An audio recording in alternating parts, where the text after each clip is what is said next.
Petrol diesel ದರ ಏರಿಕೆಯಾಗಿರೋದು ಜನರ ಆಕ್ರೋಶಕ್ಕೆ ತುತ್ತಾಗ್ತಾ ಇದೆ.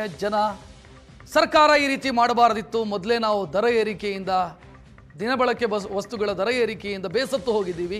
ಈಗ ಪೆಟ್ರೋಲ್ ಡೀಸೆಲ್ಲು ಕೂಡ ಜಾಸ್ತಿ ಆಗಿದೆ, ಮತ್ತೆ ಜಾಸ್ತಿ ಆಗುತ್ತೆ ದಿನಬಳಕೆ ವಸ್ತುಗಳ ದರ ಅಂತ ಆಕ್ರೋಶ ವ್ಯಕ್ತಪಡಿಸ್ತಾ ಇದ್ದಾರೆ.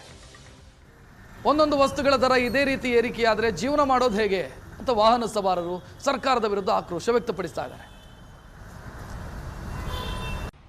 ಮಧ್ಯಪ್ರಾಚ್ಯದಲ್ಲಿ ಯುದ್ಧ ಸಂಘರ್ಷ ಹಿನ್ನೆಲೆಯಲ್ಲಿ ಜಾಗತಿಕ ಮಟ್ಟದಲ್ಲಿ ತೈಲ ದರ ಏರಿಕೆಯಾದ ಹಿನ್ನೆಲೆಯಲ್ಲಿ ದೇಶಾದ್ಯಂತ ಇಂಧನ ದರ ಪರಿಷ್ಕರಣೆಯಾಗಿ ಪೆಟ್ರೋಲ್ ಡೀಸೆಲ್ ದರ ಏರಿಕೆಯಾಗಿರುವಂಥದ್ದು. ಸದ್ಯ ನಾನು ದಾವಣಗೆರೆಯ ಜಯದೇವ ವೃತ್ತದಲ್ಲಿರುವ ಜಯದೇವ ಪೆಟ್ರೋಲ್ ಬಂಕ್ನಲ್ಲಿದ್ದೀನಿ. ನೀವು ನೋಡ್ಬೋದು ಸಾರ್ವಜನಿಕರಿದ್ದಾರೆ. ಸರ್, ಈಗ ಇಂದು ₹3 ಮತ್ತೆ ಪೆಟ್ರೋಲ್ ದರ ಏರಿಕೆಯಾಗಿರುವಂಥದ್ದು, ಏನು ಹೇಳಕ್ ಬಯಸ್ತೀರಿ ಸರ್? ಏನು ಪ್ರತಿ ಸರಿನೂ ಹಿಂಗೆ ಏರಿಕೆ ಮಾಡ್ಕೊತ ಇದ್ದರೆ ಮುಂದೆ ಹೆಂಗೆ ಗತಿ? ನಮ್ಮ ಮೋದಿ ಸಾಹೇಬ್ರು ಹೇಳ್ತಾರೆ ಗಾಡಿಯಲ್ಲಿ ಓಡಾಡಬೇಡ್ರಿ, ಊಟ ಮಾಡಬೇಡ್ರಿ, ಅದು ಮಾಡಬೇಡ್ರಿ, ಎಣ್ಣೆ ತಿನ್ನಬೇಡ್ರಿ ಅಂದರೆ ಹಿಂಗೆ ಮಾಡಿದರೆ ಜನರ ಗತಿ ಹೆಂಗೆ? ತಿನ್ನೋದೇನು? ಗ್ಯಾಸ್ ಬೆಲೆಯನ್ನು ನೋಡಿದ್ರೆ ಈಗ ಎಷ್ಟು ಅದು ಹೇಳಬಾರ್ದು, ಆ ರೀತಿ ಬೆಲೆ ಏರ್ಬಿಟ್ಟಿದೆ. ದಯವಿಟ್ಟು ಇದಕ್ಕೇನು ಸರ್ಕಾರ ಸ್ವಲ್ಪ ಸಹಕರಿಸಬೇಕು. ಈಗ ಪೆಟ್ರೋಲ್ ಡೀಸೆಲ್ ದರ ಏರಿಕೆಯಾಗಿದೆ ಅಂದರೆ ಮತ್ತೆ ಸಹಜವಾಗಿ ಉಳಿದ ದಿನಸಿ ವಸ್ತುಗಳ ಬೆಲೆನೂ ಏರಿಕೆ. ಹೌದು, ಎಲ್ಲ ಏರಿಕೆ ಆಗುತ್ತೆ ಸರ್. ಏರಿಕೆ ಆದರೆ ಜನ ಹೆಂಗೆ ಬಾಳ್ಬೇಕು? ಈಗ ನಮ್ಮಂತರ ಬಿಟ್ರೆ ಈಗ ಮಾಮೂಲಿ ಕೂಲಿ ಕೆಲಸ ಮಾಡೋರೆಲ್ಲ ಹೆಂಗೆ ಜೀವನ ಮಾಡ್ಬೇಕು ಹೇಳ್ರಿ? ಹಿಂಗೆಲ್ಲ ಏರಿಕೆ ಆಗಿಬಿಟ್ರೆ ನಮ್ಮ ಕರ್ನಾಟಕದ ಕಮ್ಮಿ ಇದೆ ಅಂತ ಹೇಳ್ಕೊಬೋದು ನಾವು. ಆದರೆ ವಿದ್ಯುತ್ ಅನಿವಾರ್ಯ ಪರಿಸ್ಥಿತಿಯಿಂದ ಬರದೇ ಇದ್ದ ಕಾರಣ ಇದು ಜಾಸ್ತಿ ಮಾಡೋದ್ರಿಂದ ಒಂದು ಇದಿರ್ಬೋದು ಅಷ್ಟೇ, ಬಿಟ್ಟರೆ ಮತ್ತೇನಿಂತ ಇದಿಲ್ಲ ಅನಿಸ್ತದೆ.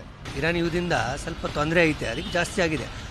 ಇನ್ನೂ ಜಾಸ್ತಿ ಆಗ್ಬೋದಾಯ್ತು ಅಂತ ಅನಿಸ್ತದೆ, ಆದರೆ ಕಮ್ಮಿ ಮಾಡಿದ್ದಾರೆ ಗೌರ್ಮೆಂಟ್. ಪರವಾಗಿಲ್ಲ, ಸ್ವಲ್ಪ ಕಡಿಮೆನೇ ಮಾಡಿದ್ದಾರೆ. ₹3 ಜಾಸ್ತಿ ಮಾಡಿದ್ದಾರೆ. ಹಂಗೆ ನೋಡಿದರೆ ₹20, ₹30 ಜಾಸ್ತಿ ಆಗಬೇಕಾಯ್ತು. ಆದರೆ ಸೆಂಟ್ರಲ್ ಗೌರ್ಮೆಂಟಿಂದ ಪರವಾಗಿಲ್ಲ, ಸ್ವಲ್ಪ ಉಚಿತ ಕಮ್ಮಿ ರೇಟಿಂದ ಏನೋ ಜನಗಳಿಗೋಸ್ಕರ ಒಳ್ಳೇದು ಮಾಡಿದ್ದಾರೆ. ₹3 ಜಾಸ್ತಿ ಮಾಡಿದ್ದಾರೆ. 100% ಪಾಲಿಸಬೇಕು. ಆದಷ್ಟು ಕಮ್ಮಿ ಬೈಕ್ ಯೂಸ್ ಮಾಡಬೇಕು, ಪೆಟ್ರೋಲ್ ಆಗಲಿ ಅದು ಇದು. ಮೋದಿ ಹೇಳಿದ್ದು ಕರೆಕ್ಟ್ ಇದೆ, ಅವ್ರು ಮಾತು ಪಾಲಿಸ್ಬೇಕಾಗುತ್ತೆ. ಬಾಡಿಗೆ ಭಾಳ ಕಷ್ಟ ಆಗ್ತೈತಿ. ಡೀಸೆಲ್ಲು ಪೆಟ್ರೋಲು ರೇಟ್ ಮಾಡಿದರೆ, ಸಿಲಿಂಡ್ರ್ ಆಗಿರ್ಬೋದು, ಎಲ್ಲದು ಭಾಳ ಕಷ್ಟ ಆಗ್ತೈತಿ ಮಾಡಿದರೆ. ಒಂದು ₹500-600 ಬಾಡಿಗೆ ಕೊಡ್ತಾರೆ. ಡೀಸೆಲ್ಲೇ ಹೋಗ್ತಾ ಒಂದು ₹150-200. ಇನ್ನೇನು ಉಳಿಯಲ್ಲ, ಭಾಳ ಕಷ್ಟ ಆಗ್ತದೆ. ಈ ವಾತಾವರಣ ಹಂಗಿದೆ ಆಗಿದೆ, ಏನು ಮಾಡೋಕ್ಕಾಗುತ್ತೆ? ಅದು ಎಲ್ಲರೂ ಸಹಜವಾಗಿ ಆಗಲೇಬೇಕಲ್ಲ. ಏನು ಸರ್ಕಾರ ಆ ರೀತಿಯಲ್ಲಿ ಇದೆ, ಆ ರೂಟಲ್ಲಿ ಏನು ಮಾಡೋಕ್ಕಾಗಲ್ಲ. ಎಲ್ಲ ಪುಕ್ಸೆಟ್ಟೆ ಕೊಟ್ಬಿಟ್ಟು ಎಲ್ಲ ಜಾಸ್ತಿ ಮಾಡ್ತಲೇ ಅವರು. ಏನು ಮಾಡೋಕ್ಕಾಗುತ್ತೆ? ಎಲ್ಲ ಅಡ್ಜಸ್ಟ್ ಆಗಿ ಮಾಡ್ಕೊಂಡು ಹೋಗ್ತಲೇಬೇಕು. ಎಲ್ಲ ಕಡೆ ವಾರ ಆಗ್ತಿದೆ ಎಲ್ಲ, ಮತ್ತೆ ಮಾಡಲೇಬೇಕಾಗತ್ತೆ. ಒಳ್ಳೆ ಕೆಲಸ ಮಾಡ್ತಿದ್ದಾರೆ, ಎಲ್ಲರೂ ಕೊಡಲೇಬೇಕಾಗತ್ತೆ. ಸ್ವಲ್ಪ ದಿವಸ ಸುಧಾರಿಸಬೇಕೆಲ್ಲರೂ. ಕ್ಯಾಮ್ರಾಮನ್ ಕಿರಣ್ ಜೊತೆ ಮಹಂತೇಶ್ ಕುರ್ಬೆಟ್, ಏಷ್ಯಾನೆಟ್ ಸುವರ್ಣ ನ್ಯೂಸ್, ದಾವಣಗೆರೆ.